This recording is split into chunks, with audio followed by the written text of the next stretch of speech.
Hi everyone, very welcome to the Global Azure Virtual Conference.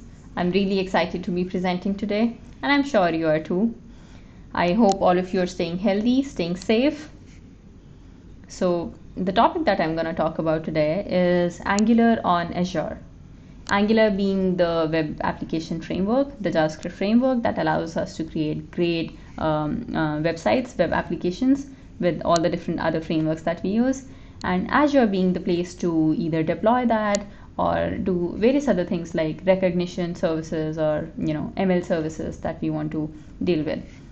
And it being an Azure conference, I most probably don't need to tell you what all are the different things that we can do. And in most of the next sessions, you'll be looking over those. You'll be getting to know more about those. So before starting off, a little bit about myself. So my name is Nishu Goyal, and I work as an engineer at IBM. Most of my work revolves around front-end technologies, with most of my experience with Angular. And I am also recognized as a Google developer expert in Angular and web technologies. I have written this book called Step-by-Step Angular Routing, which is mainly about how to perform navigation in web applications with the touch of Angular to it. So my session today mostly looks like this. So we're going to start off by understanding what single page applications are. Then we'll see what we understand by deployment, what is continuous integration. We will also see how to create an Angular application and create an Azure App Service, because that's where we are going to deploy our Angular application. Then we'll see how to perform continuous integration, continuous delivery, and deploy our application. Once we are through all these steps, we should be able to look at our final application that's deployed on Azure App Services. So I hope you enjoy the session today, and ask me doubts in the end if you have any. So to start, the very first thing that we should understand is single page applications. And for those of you who are wondering what SPAs are, so they stand for single page applications. And to comprehend it better, a better idea is to look at it from a traditional perspective.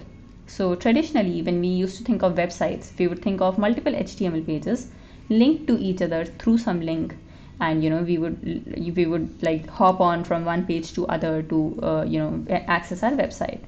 But that's not the case anymore, right? We don't have such applications.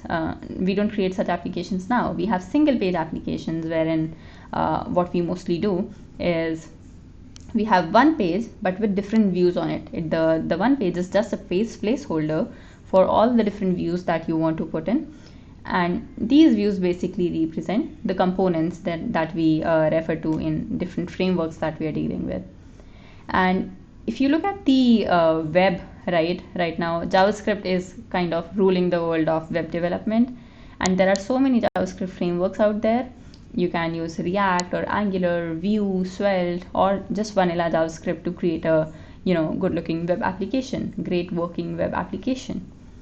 And with all of those frameworks in place, there is one commonality that's there in between among all of these frameworks and maybe JavaScript to create one application. And the commonality is that all these applications that you create, right, they just can't run in the local system, and you can't give it to someone that hey, do you want to check it out, do you want to check my application, do you want to play around with that. You need a place where you would want to host it and give the link of that place maybe to the person who wants to play around with your application. And that's when hosting comes into picture. That's when a hosting server comes into picture, right? So you need to have a hosting server where you put in all the code in a bundle, maybe that refers to your presentation, that refers to your application. And this hosting server should give actually the view of the whole application. And when we talk about hosting server, right, that's when again the process of deployment comes into picture. So to understand that, this is a very interesting flowchart to understand deployment. In the beginning of it, at the very start of it, you see there's this build package. So which means that this build package is coming from wherever your front-end code is. So let's say you have this source code out of which you want to create a bundle. That bundle is the package wherein you want to run all the tests, which is the next step.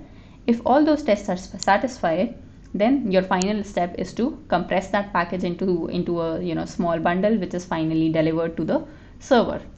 When the server gets your package, the deployment server gets your package, you want to extract the build package out of it, and that build package would have your the source code that's actually creating your application. And the next step for you, for the server actually, should be to install all the dependencies. Now these dependencies can be any library that I'm using in my front-end application. For example, if I'm dealing with pagination, right, or if I'm dealing with the timer configuration in my application, and I might have used just a library from npm for it. Now that's a dependency inside my project, and the server would need to install all such dependencies for the application to work properly. Once the server does that and the dependencies are inside the code, now inside the bundle, it is ready to host the extracted build package and the package files with all the dependencies. And when that is done, it just gives it to the place where you have to place all the files, and the server should understand them and render that in the browser, and that's when we are able to see a website appearing in the browser. So this looks very interesting. We'll have a look at how we go step by step in this process. So to do that, we'll actually deploy an Angular application to Azure. We have this Angular application. It can be any framework application, and you can deploy it on there are so many different options. So in this session, we'll deploy it to Azure, and there are a few steps involved in that. So let's have a look at those steps. The very first step for you is to create an Angular application, obviously, because we need to have an application ready to be able to build it and send it to the server.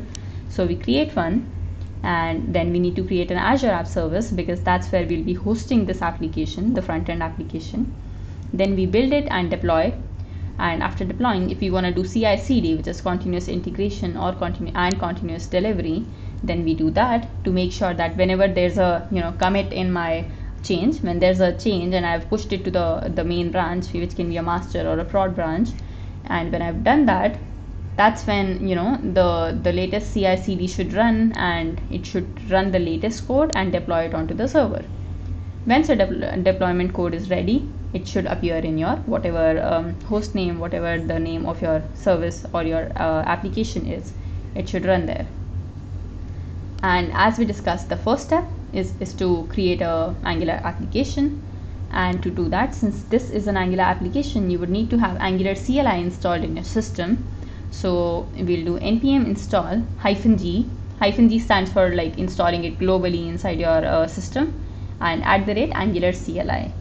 If you're looking for a specific version of Angular CLI, you can just do npm install -g @Angular CLI and the version that you want to specify. So after if you get the version, it would just download that particular version. Then when that is done, the next step for you is to create your application. So you would use ng-new. Now the system should understand what ng is, because you just installed Angular CLI globally, and now ng refers to the CLI commands. So ng-new and the name of your app. So once that is done, it would take some time, but create an application for you. And the CLI would actually give you a few prompts. The CLI prompts feature came with Angular 7, and it would ask you that, do you want to add like for example routing to your application? If you say yes, it would add a routing module specifically for you, and that would be customized on the basis of your answer. The other question that it would ask you is, what kind of style format do you want to use in your application? So it has all the options like CSS, SAS, SCSS, and you can choose any one of those. And accordingly, the CLI will build the package for you, the whole application for you with the files that you have asked it to configure. And finally, when your application is ready and you've written the business logic that you want to write for your application, the final step for you is to go ahead and build your application. Now, if you have a script ready for that in the package.json, you can simply do npm run build, or you can specifically mention ng build -- prod if you want to build it for the production. When you have built this folder, you should get something like this. So this is the structure of a build folder in an Angular application. You will have this dist folder, inside which you'll have another folder which is the name of your application, and that folder contains all the files that the browser or the server needs for rendering it in the view, for you to be able to see it in the view. And the main file here is index.html. This is that single page which is rendered in the browser, and this is where all your different routes come into the picture, different views come into the picture. And after you have the build of your application ready, you are ready to go ahead with the next step, which is creating an Azure service, because you have the front end part of the work done, front end part of the job done. You have created the application, you have the build folder ready. The next step is for you to create a service and have a URL for your application to be hosted at. So you go to portal.azure.com, sign up if you're not already, if you don't have an account already, or otherwise just sign in and go to the app services section. This is where you would be creating your first Azure app service, and you can click on the add option there, which you see on the left. When you do that, it will ask you a few options that you would have to fill in. It would ask you the subscription package that if you don't have already, you might have to buy, or you can choose a free one. The resource group, you can create a new resource if you don't already have one. The instance details, this instance details is for the view that will come in, the instance that will come in for our particular code. And the name here can be the name of our application, and this will be followed by azurewebsites.net in the browser URL that will be there for your application. So whatever name you give, .azurewebsites.net. Then when you if you see this publish option, it would have either code or Docker container. So if you have your Docker image ready, you can use Docker container, otherwise you can simply use code. And then the runtime stack, I've chosen Node 10 here. You can also choose ASP.NET or ASP or .NET. The operating system, I've chosen Windows, you can choose Linux. Region, I'm in Central India, so I've chosen Central India. You can choose according to your location, according to your region. And the final thing that you need to choose is the Windows plan. So whatever plan, now this again depends on your location and the plan that you have. Once all of these configurations are done, you can go ahead and click on the review plus create button. This will start your creation of your app service and show you something like this, which says your deployment is underway. It will take care of all the configurations that you have mentioned and start creating your service. When it has created your service, it will say your deployment is complete, and you can go to the resource to see what are the changes done. What is your app service look like? So we'll walk through each of these options now. This is what our service looks like. The name of the service is Global Azure Virtual Demo, which is the one we gave to our service. Then if you see, there's this resource group key here, first key, and this is exactly what I mentioned in my resource key. So it picks up from there. Status is running, which means the Azure App Service is running. It is created properly and it's running. It mentions the location which we mentioned, subscription which we mentioned. On the right, it gives you the URL, which is where you'll be able to see your application. So this is very important. You need to copy this and open it in another browser, and this is where you'll be able to see your application. Right now we have not deployed anything, so it will just show a dummy template there, but when you deploy your code, you'll be able to see that. You'll also see some options like FTP, which you can ignore for a brief amount of time right now, and we'll come back to this. So moving on, as I told you, the URL will contain a template, dummy template, and this is the hosting.html file which Azure gives in whatever Azure App Service is created. And if you see in the browser URL, it's exactly what we asked it to create, global Azure virtual demo.azurewebsites.net. Now basically our task is to remove this hosting.html and put our code here, right? That's what we want to, that's where we want to deploy our code.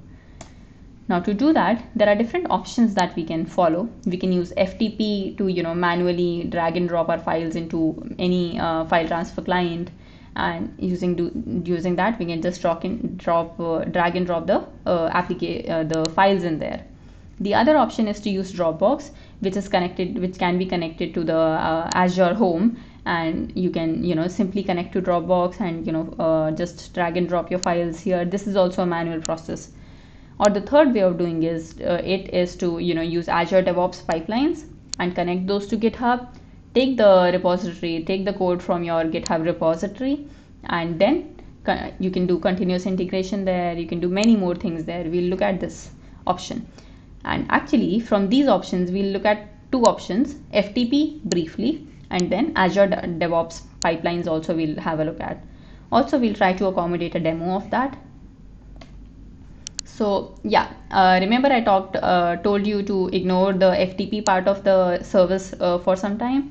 So this is where it comes into picture. When you're dealing with FTP way of deploying your code, these are the things that you need to take care of. You need to have FTP deployment username. This is what you'll be using in whatever client you are using. It can be FileZilla, it can be WinSCP that you're using, and there you would have to connect to your service. For that you need a FTP deployment username, FTP hostname, FTP password. When you connect it, it will look something like this. So I am using WinSCP here. You can also use FileZilla, and I am doing that connection using the host name which is given right here in the previous slide. Then I'll also use the host name, which is the username, FTP username, FTP password. This comes in the you can also download a JSON actually from here. When that is done and your connection is established, you can simply drag and drop these files. This is the build folder that we created, right, of our application. So you'll pick all these files from here and replace the hosting.html with these files. When you do that, it should appear in your browser and on the URL that we have. Now you might be wondering that why do it manually at all when you have CI/CD, when you have continuous integration, and you can follow that using Azure DevOps. So you might wanna consider that. So let's go to Azure DevOps way of deploying the code now, and let's have a look at how we do that. So there are three basic steps in this. You need to create and choose an organization on Azure DevOps. Then you go to pipelines and create a new pipeline. So it looks something like this. You create a new pipeline from the right. If you have some pipelines already, then it would appear there. If you're doing it for the first time, just go to the left. You have this pipelines option and you click on new pipeline. When you click on new pipeline, it gives you some options like this. And if you don't want to create a YAML file for your deployment, if you don't want to specifically have a file for that, you can simply click on use the classic editor. And when you do that, you can see this use the classic editor option here. When you do that, it will ask you where do you want to deploy your code from, where do you want to pick your code from. So I have chosen GitHub here, and I'll import my whatever repository I want to import. And once I do that, it takes the code from there. I have to select a template now which will perform all the jobs. So I'll click on empty job because I want to define my own task, my own jobs, my own particular steps that I want to do in the process. So when I click on empty job, it gives me an agent job 1 which is empty, and I can specify all the different jobs that I want to do here. And if you look at it, these are the different jobs that we need to configure. We'll quickly do a demo of this as well, but just to understand, these are the different jobs that we'll do. First, we need to have a Node.js installer tool because we need a server for running our application. Then we need Angular CLI installed. Then we need all the dependencies installed like we discussed before. Then we'll create a build folder of whatever our application has, the source code. Once we have that build folder ready, we would want to deploy it to the Azure App Service that we have created. For that, we have this Azure App Service deploy tool, and this will link to the service that we created. So once we do all these steps, we also need to make sure that we are triggering our code for continuous integration. So you'll see this option of triggers, and you can enable continuous integration. We'll see this in the demo. When you enable continuous integration, it should make sure that whenever you push your code to the branch that you specify here, it will make sure that those changes are accommodated in the latest code which is there on the URL on your app service. And when you click on then run pipeline, these are the different jobs that we specified, and it starts running those one by one. And if you see this, you can see that so many steps are happening. It is initializing a Git repository, then it's counting all the objects. It will do similarly create a build folder, deploy it to the Azure service. And we are not done here. There's one more step that we need to do. So if the path of the application matters a lot. The path currently is the dist path, and this is how it understands. The application will be hosted right after this, but we need to specify the name also, because the structure of our build app is something like dist slash the name of our app slash all the files. So to access all the files, we also need to have the name of our app here. So there's two ways you can do it. Either mention the name of your app here, or when you're clicking the build, creating the build folder, you can just specify dist slash then the name of your application. I'll show you that in the demo. And when you do that, this is where you'll go to the browser and finally use the URL and look at how your application runs. So this is what was there in my application, and it looks to be deployed, it looks to be working.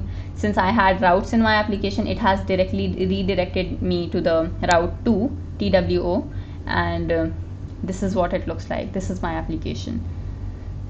Now I think we have some time to quickly do the demo and see how pipelines work. So let me just share my screen and show you the pipelines here.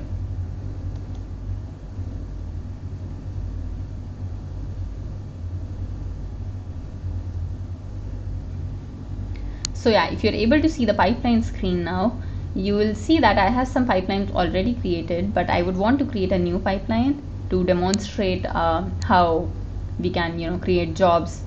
And when I create a new pipeline, I get this option to use the classic editor, because I don't want to prepare a YAML file wherein I'll have to specify all the details. I actually want to use the automated way of doing it. So I'll choose GitHub here. I would want to choose the repository, so I click here, I want to browse, and either I can choose the existing repository or load all the repositories from GitHub. I'll go ahead with the existing one. I select this, the branch should be master, which is fine. I continue. Now is the time to select the jobs, all the different jobs that I wanted to perform. Now I want kind of flexibility with whatever I want to do, what are the different operations that I want to follow. So I'll click on empty job, and it will give me a empty agent job wherein I can add the tasks myself.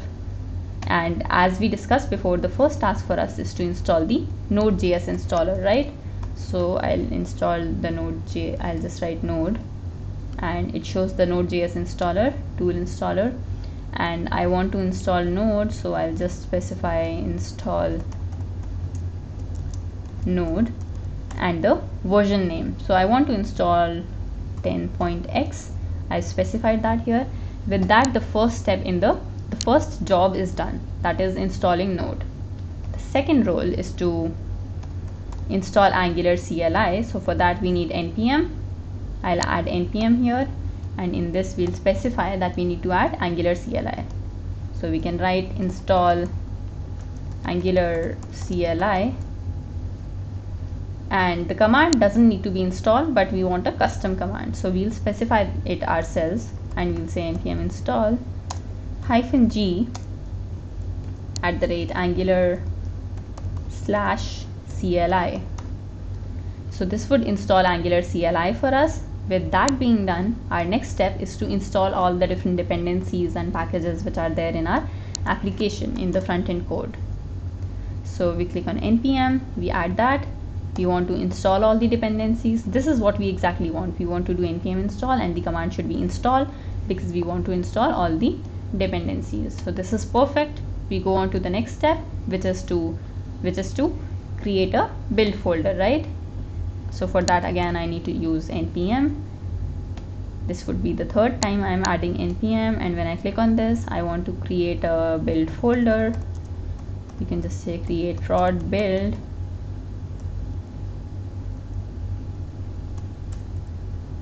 and the command again needs to be custom, because now you want to run the build command, npm run build, and this is specified in the package.json to run as ng build -- prod.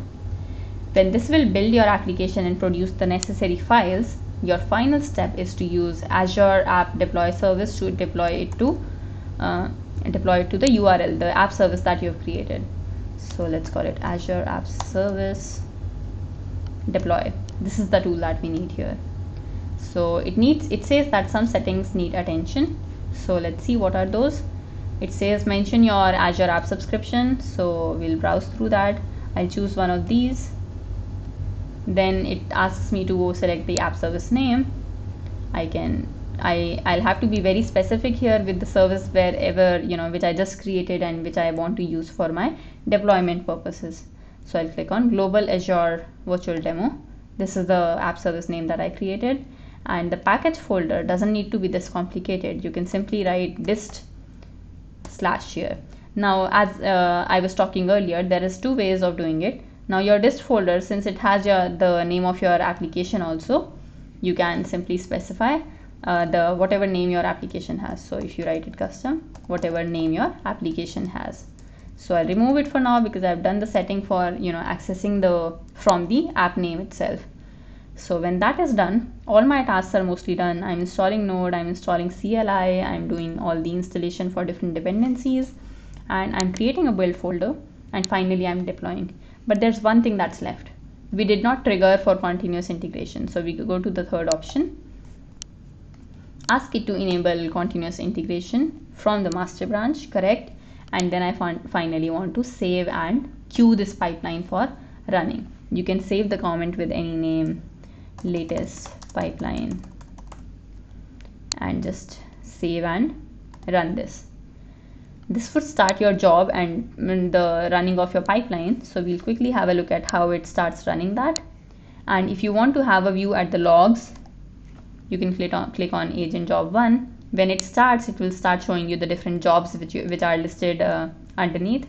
So let it start, and then you see initialize job, and then once it's initialized, then you'll see all the other jobs also. So as you can see here, all of these will run one by one, and if everything is fine, then your install CLI will install, Node will install, all the dependencies will install, the prod folder will get created, the build folder, and then it will deploy to your Azure App Service, and finally your pipeline should be ready.